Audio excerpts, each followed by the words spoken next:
हिंगोलीच्या वसमत तालुक्यातील पांगरा शिंदे गावात नागरिकांचा पुराच्या पाण्यातून धोकादायक प्रवास। जिल्हा प्रशासनाकडून वारंवार सूचना देऊनही फरक पडेना। दोरीच्या सहाय्याने पुराच्या पाण्यातून धोकादायक प्रवास सुरू।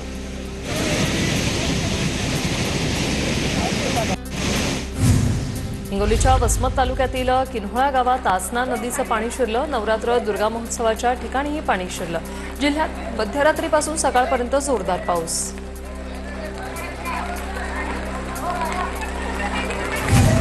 सोलापुरातील सीना नदीत पुन्हा एकदा विसर्ग सुरू। सीना कोळेगाव धरणातून खासापुरी चांदणी प्रकल्पातून विसर्ग।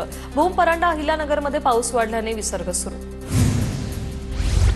सोलापूर जिल्ह्याला आज आणि उद्या रेड अलर्ट जाहीर। सकाळपासून शहर आणि जिल्ह्यात मुसळधार पाऊस। सीना नदीला पुन्हा पूर येण्याची शक्यता। गरज नसल्यास घराबाहेर पडू नका, प्रशासनाचं आवाहन। धाराशिव जिल्ह्यातील सर्व शाळांना आज सुट्टी जाहीर। आज धाराशिवला पावसाचा ऑरेंज अलर्ट। नागपुरातील काही भागात पावसाची हजेरी। पावसामुळे संत्रा आणि मोसंबी पिकांचं मोठं नुकसान। शेतकऱ्यांचं हेक्टरी 6 ते 7 लाखांचं नुकसान। फळबागांच्या नुकसानामुळे शेतकरी हवालदिल। दिवाळीच्या आधी नुकसानग्रस्त संत्रा आणि मोसंबी उत्पादकांना मदत करा। भाजप आमदार चरणसिंग ठाकूर यांची राज्य सरकारकडे मागणी। छत्रपती संभाजीनगर जिल्ह्यातील मोसंबी उत्पादक शेतकऱ्यांना अतिवृष्टीचा फटका। झाडाला लागलेला मोसंबी गळून पडला। हातातोंडाशी आलेला शेतकऱ्यांचा घास हिरावला गेलाय।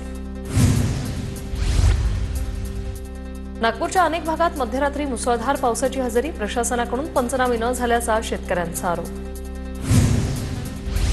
नागपूर जिल्ह्यातील ग्रामीण भागात काल सायंकाळी मुसळधार पाऊस। कळमेश्वर, कामठी, सावनेर, काटोल काही भागात पाऊस। काही भागात वादळी वारा आणि गाराही पडल्या। संत्राबाग आणि इतर पिकांना फटका। लातूर जिल्ह्यातल्या मन्याड नदीची पाणी पातळी वाढली। अहमदपूर ते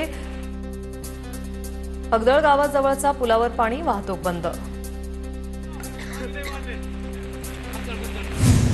लातूर जिल्ह्यातल्या चाकूर तालुक्यात पुन्हा अतिवृष्टी। वडवळ गावातल्या अनेक घरांमध्ये पाणी शिरलं। ओढ्याचं पाणी गावात शिरल्यानं पूरस्थिती। लातूर जिल्ह्यातल्या तिरणा नदीला पुन्हा पुराची स्थिती। निलंगा ते कासार शिरसी मार्गावरच्या पुलावर पाणी आल्यानं वाहतूक ठप्प। अनेक गावांचा संपर्क तुटला। हिंगोली जिल्ह्यात मुसळधार पाऊस। इसापूर धरणाचे एक दरवाजा उघडलेला आहे। 18,668 क्युसेकने नदीपात्रात विसर्ग। वसमत तालुक्यातील दांडेगावकडे जाणारा मार्ग जो आहे तो ओढ्याला पाणी आल्याने बंद झालाय। अनेक गावांचा संपर्क तुटलाय। हिंगोलीच्या कळमनुरी तालुक्यात कोंढूर डिग्रस शिवारातील मुसळधार पावसाने रस्ता खचला। रस्त्याचा काही भाग वाहून गेल्याने डिग्रस गावाचा शहराशी संपर्क तुटलाय। जिल्ह्यात मध्यरात्रीपासून मुसळधार पाऊस। 4 दिवसांच्या विश्रांतीनंतर बीडमध्ये पुन्हा एकदा दमदार पावसाला सुरुवात। परळीच्या सखल भागात पाणी साचायला सुरुवात। मुंडा मार्केटमध्येही पाणी साचलं। बीड जिल्ह्यात अनेक ठिकाणी आज पुन्हा पावसाला सुरुवात। बीड जिल्ह्याला येलो अलर्ट। अतिवृष्टीने बीड जिल्ह्याचं प्रचंड नुकसान। शेतातील सर्व प्रकारची पिकं, फळबागा उद्ध्वस्त। 4 दिवसांच्या विश्रांतीनंतर बीडच्या परळीत पुन्हा एकदा दमदार पावसाला सुरुवात। मुंडा मार्केटमध्ये पाणी साचायला सुरुवात। गेल्या वर्षी याच भागात दुकानांमध्ये पाणी शिरलं होतं। बीडच्या कारखेल खुर्दमध्ये स्मशानभूमीकडे जाण्यासाठी पूलच नाही। गुडघाभर पाण्यातून मृतदेह नेण्याची वेळ। नदीवरील पूल बनवण्यात यावा अशी मागणी ग्रामस्थांनी करूनही प्रशासनाचं मात्र दुर्लक्ष।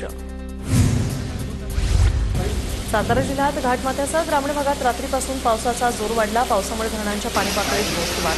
जिल्ह्यातील सर्व धरणं 99 ते 100% भरली। नुकसानग्रस्त भागाचे पंचनामे लवकरच पूर्ण करा। मंत्री मेघना बोर्डीकर यांचे अधिकाऱ्यांना निर्देश। कुठल्याही प्रकारची दिरंगाई न करण्याच्या सक्तीच्या सूचना। जालन्याच्या अंबड तालुक्यात 6,91,500 रुपयांचं वाटप। बाधित शेतकऱ्यांच्या खात्यात डीबीटीद्वारे रक्कम जमा। जालना जिल्ह्यात आज येलो तर उद्या रेड अलर्ट जारी। हवामान विभागाचा इशारा। मुसळधार पावसाची शक्यता असल्याने नागरिकांसह शेतकऱ्यांची चिंता वाढली।